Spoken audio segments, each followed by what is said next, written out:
I don't believe in our superiority as humans at all. I actually am in awe with the small.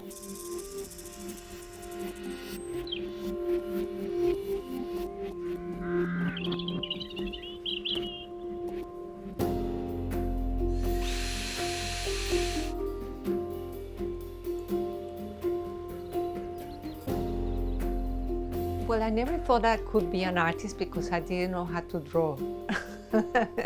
So I thought maybe I could be an architect, like my parents. So after a year and a half of architecture, I transferred to the art department and I was not looking back. Okay, I give you a tour. This is a tree fern, and you see these little spiral shapes. You see them in this. I have loved this since my childhood. We have this in Colombia, same tree, because Gondwana and Australia were connected. Australia, South America, and Australia were once part of Gondwana land. When I decided to live here, I thought I would connect to this continent through the nature, and especially through the animals. I thought, okay, I want to do something very Australian, and I thought, well, kangaroo is too cliche. So I went to sheep.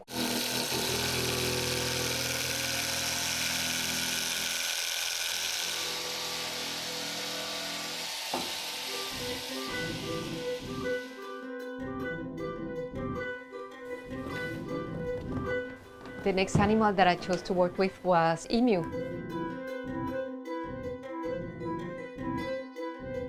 I work with the feathers, I work with the skin, I work with the eggs and with the legs.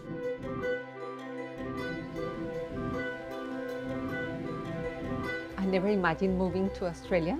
My universe was first Colombia, and then I moved to New York to study, but I had never met any Australian. I came to check it out, and I love being closer to nature. Nature is more present in Australia. So this is a curl-leaf spider. It looks like a dead leaf, but it has been stitched together by this.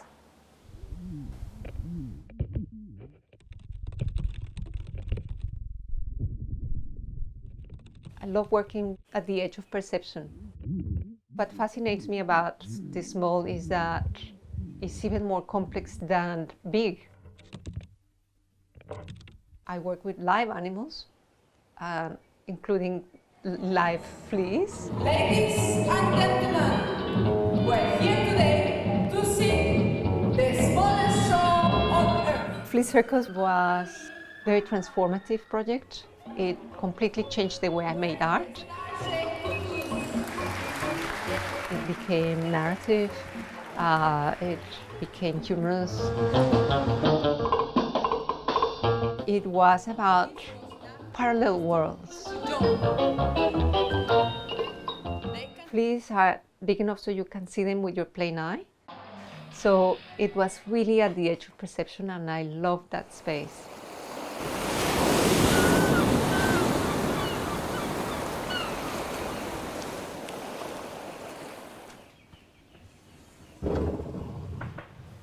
When I was doing research about the fleas, I read this quote that cracked me up, which described the male apparatus of the flea as the most elaborate genital structure ever in the natural world.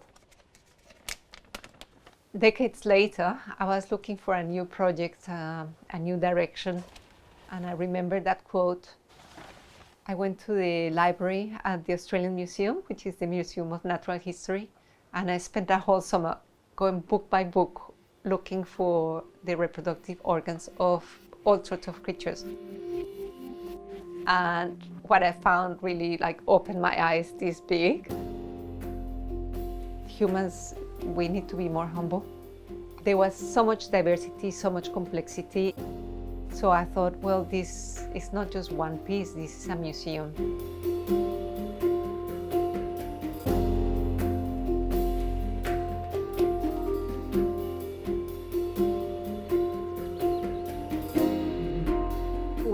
to talk about things that are difficult and uncomfortable, like death or sex.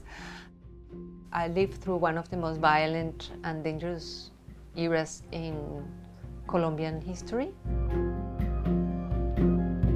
We were confronted with death, with terrorism on a daily basis. So I think it was a process of grieving and representing death and being able to look at it, face it, and talk about it.